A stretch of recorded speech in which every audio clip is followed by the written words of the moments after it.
আমরা এখন আছি হচ্ছে ইন্ডিয়া বাংলাদেশের যে মধ্যবর্তী যে স্থানটা, পিছনে হচ্ছে বাংলাদেশ আর এই যে সামনে হচ্ছে ইন্ডিয়া।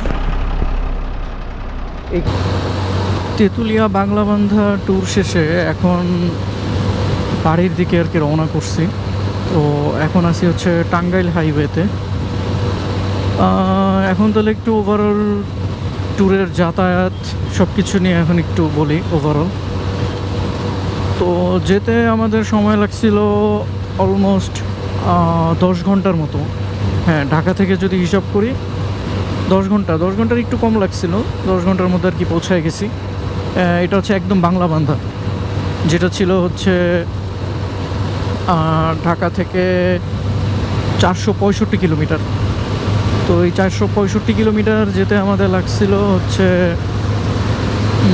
10 ঘন্টা। আর মাঝখানে আমরা ব্রেক দিছিলাম হচ্ছে দুইটা।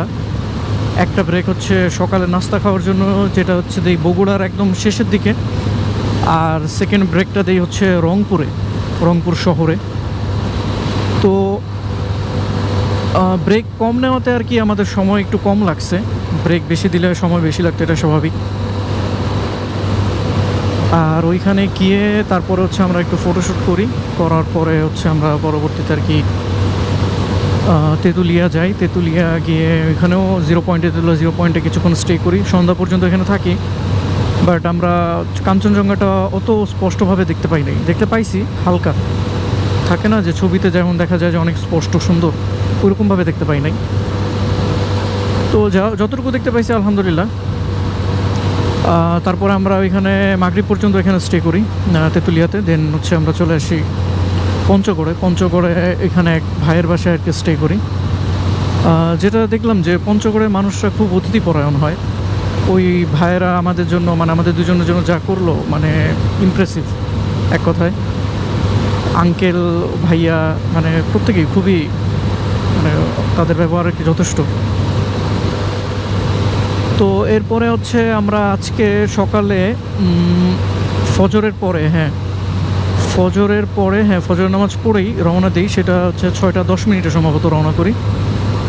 তো 6টা 10 মিনিটে রওনা করে আমার সাথে যিনি ছিল ওনার বাসা তো টাঙ্গাইলে, তো উনি আবার হচ্ছে টাঙ্গাইলে ওনার বাসায় আমাকে নিয়ে যায়। তো টাঙ্গাইল পর্যন্ত আসতে আমাদের সময় লাগে 5 ঘন্টা, 5 থেকে 5.5 ঘন্টার মতো। মানে 11টা থেকে 11:30টার মধ্যে আমরা টাঙ্গাইলে ঢুকে পড়ি আর কি। মানে ওনার বাসায় পৌঁছে যায় একদম 11:30 বাজে, যেখানে রওনা দিছিলাম হচ্ছে 6টা 10-এ। তো ওইখানে প্রায় 5.5 ঘন্টার মতো লাগে আর কি। এই ছিল। আর এখন হচ্ছে আমি ঢাকার দিকে যাচ্ছি আমার বাসায়।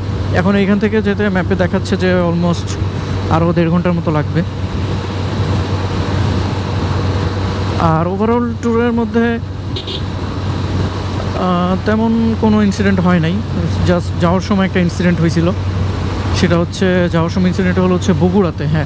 বগুড়া যে হাইওয়ে, 4 লেনের যে হাইওয়েটা, ওইখানে হচ্ছে ইনসিডেন্টটা হয়েছিল। ইনসিডেন্টটা কি, এইটা তো যেমন হচ্ছে এক্সপ্রেস হাইওয়ে, তো ওইটা তো এরকম এক্সপ্রেস হাইওয়ে না, 4 লেন, বাট ঠিক আছে। তো এটা যেমন এই যে দুই পাশেই হচ্ছে ব্লক করা, যাতে কোনো গাড়ি উঠতে না পারে এবং বেরোইতেও না পারে, এই পাশ থেকে ওই পাশে যাতে ক্রস না করতে পারে। কিন্তু ওই হাইওয়েগুলোতে কী হয়েছে বগুড়ার, ওরা মাঝখানে এই ডিভাইডারের মাঝখানে ফাঁকা আছে, মানে ওইখান দিয়ে আর কি ভ্যান এই পাশ থেকে ওই পাশে ক্রস করে। তো বেশ ভালো, ভ্যান দেখলাম যে বাম পাশে দাঁড়ায় আছে। আমাদের স্পিড তো প্রায় 100+। তো ভ্যানটা কী করলো, হঠাৎ করে ও দেখলো যে আমরা আসতেছি, ও ধুম করে সুন্দর মতো ক্রস হওয়ার জন্য এই পাশ থেকে ওই পাশে ঢুকাই দিল। ব্যাস গিয়ে একদম জায়গা মতো গিয়ে আর কি ব্রেক করে থামতে পারছি। থামছি তো ভালো কথা। থামার পরেই আমাদের পিছনে ছিল আরেকটা বাইক, যেটা নর্মাল একটা বাইক ছিল ড্রাম ব্রেকের। তো উনি কী করে, ওই ভদ্রলোক দুজন ছিল বাইকে, তো ওনারা এসে ওই ভ্যানের আর আমাদের বাইকের মাঝখানে যে গ্যাপটা ছিল, ওই গ্যাপের মধ্যে হাম করে ঢুকাই দিছে। তো উনি আর কি ব্রেক করে রাখতে পারে নাই যত সম্ভব।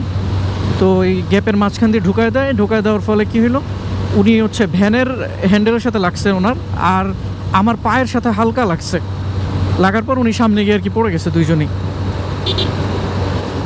তো পড়ে যাওয়ার পরে তো ওনারা পড়ে গেল। আর আমাদের ক্ষয়ক্ষতি বলতে কি, আমার হচ্ছে এই বাম পায়ের জুতাটা আর কি বাম পাশে ছিঁড়ে গেছে আর কি, এই জুতার মধ্যে লাগছে।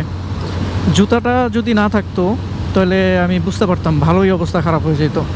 তো এই জন্যই আর কি আজকে মানে সবাই তো বলে যে রাইডিং গিয়ার্স সেফটি গিয়ার্সের ইম্পর্টেন্স কতটুকু। তো ওই ইনসিডেন্ট হওয়ার পর থেকে আমি নিজেই আসলে রিয়েলাইজ করলাম যে না, আসলেই এই সেফটি গিয়ারের আসলে দরকার আছে। তো এই মানে সেফটি হিসাবে এটা তো সেফটি মেটার করে না, মানে আমারটা এটা তো রাইডিং শু না, এটা তো জাস্ট নর্মাল একটা কী বলে এটারে, নর্মাল একটা চেলসি বুট আর কি। তো এইটা থাকাতেও যা হোক আমার একটু ক্ষয়ক্ষতি কম হয়েছে, মানে আমার কাটে ছুলে নাই, মানে জাস্ট একটু চাপ খাইছে এখানে, এই জায়গাটা ব্যথা আছে। তো এটা যদি না থাকতো তো বুঝতেই পারতাম অবস্থা। তো যাই হোক, আপনারা যারা হাইওয়ে লংয়ে রাইড করেন তাদের প্রতি একটা অনুরোধ থাকবে যে আপনারা কিছু যতটুকু পারেন অতটুকু সেফটি গিয়ার মেনটেন করে রাইড করেন, কারণ কখন কোন ইনসিডেন্ট হয়ে যায় বলা যায় না। এই জন্য যতটুকু পারেন অতটুকু সেফটি গিয়ার নিয়ে তারপরে রাইড করা হচ্ছে সেফ। এটা গেল ইনসিডেন্ট। আচ্ছা, ওই ইনসিডেন্টের পরে আর এরপরে আলহামদুলিল্লাহ আমরা একদম এক টানে হচ্ছে এসে পৌঁছে গেছি বাংলাবান্ধা। এরপরে আর কোনো গ্যাপ ট্যাপ দিই নেই। বাংলাবান্ধা যাওয়ার পরে, হ্যাঁ, বাংলাবান্ধা চলে যাওয়ার পর আর কোনো কিছু হয় নাই ওইখানে। হ্যাঁ, ওইখানে প্রায় 2 ঘন্টার মতো স্টে করছিলাম। 2 ঘন্টার মতো ওইখানে ঘোরাঘুরি করলাম, ছবি তোলা, এই তো এতটুকুই ছিল ওইখানের। এরপরে হচ্ছে আমরা তেঁতুলিয়া ব্যাক করি। হ্যাঁ, তেঁতুলিয়া থেকে দেন হচ্ছে ঢাকা ব্যাক করি। আর রাস্তার কথা যদি বলতে যাই, রাস্তা অসাধারণ। আপনারা দিনে হোক রাতের বেলা আমি প্রেফার করি না, যদি না আপনাদের ওই রকম ভালো লাইট সেট আপ থাকে। আর দিনের বেলা রাস্তা চোখ বন্ধ করে, মানে চোখ বন্ধ করে না, মানে চোখ খুলেই আর কি অনায়াসে চালাতে পারবেন। রাস্তাটা যথেষ্ট ভালো আছে। কোন পর্যন্ত সেটা হচ্ছে, আপনি যদি তেঁতুলিয়া থেকে ঢাকার দিকে আসেন তাহলে রংপুর সিটির পর থেকে রাস্তাটা ভালো। আর এর আগে যে রাস্তা ওইটা হচ্ছে 2 লেনের রাস্তা, মানে একটা যায় একটা আসে, একটা আপ একটা ডাউন। আর রংপুর সিটির পর থেকে হচ্ছে 4 লেনের রাস্তা, অর্থাৎ 2টা আপ 2টা ডাউন। তো ওই রাস্তাটা আর কি খুব সুন্দর, আপনি অনায়াসে চালাতে পারবেন। এই ছিল এক্সপিরিয়েন্স, অভিজ্ঞতা ভালোই ছিল। ট্যুরটা একটু এক্সট্রিম হয়ে গেছে কারণ রেস্ট ওরকমভাবে হয় নাই। 2 দিনই হচ্ছে টানা ইসের মধ্যে আছে আর কি, রাইডিংয়ের মধ্যে।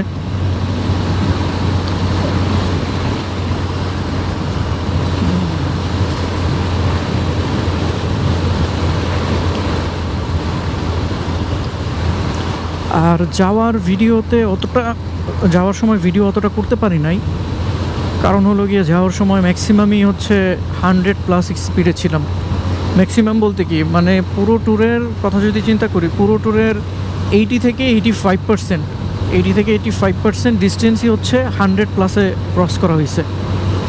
আর 100+ যখন থাকে তখন তো আপনার কনসেন্ট্রেশন সব হচ্ছে একদম মানে টপ নচ থাকতে হয়, আদারওয়াইজ কখন কোন দিক দিয়ে কী হয়ে যাবে বলা যাবে না।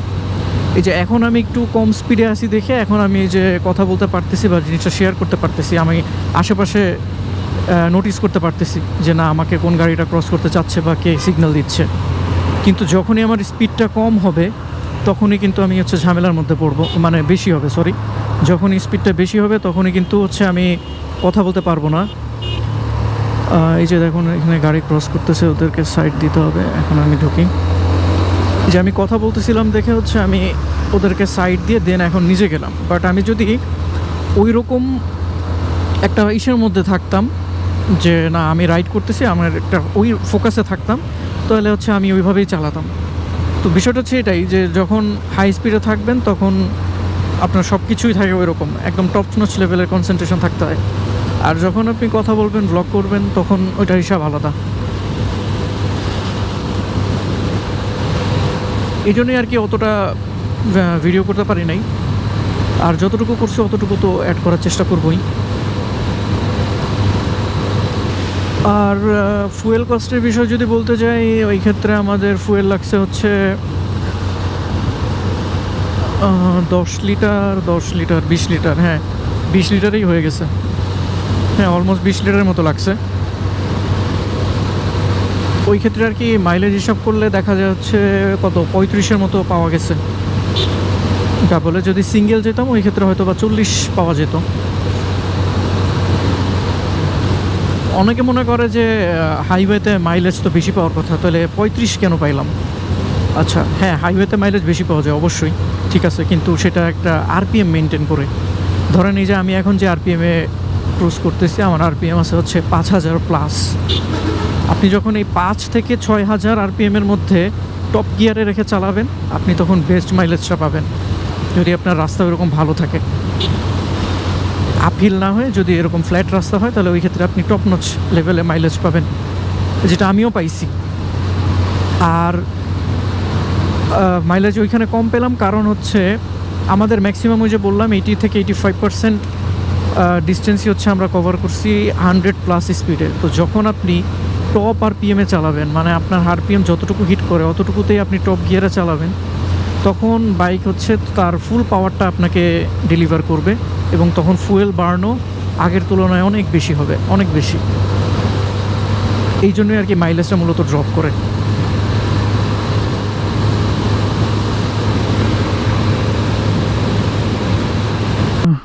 ওই পারে না, ওই যে ইন্ডিয়া না, ওই যে ইন্ডিয়ার পতাকা দেখছেন, ওইটাই তো ইন্ডিয়া।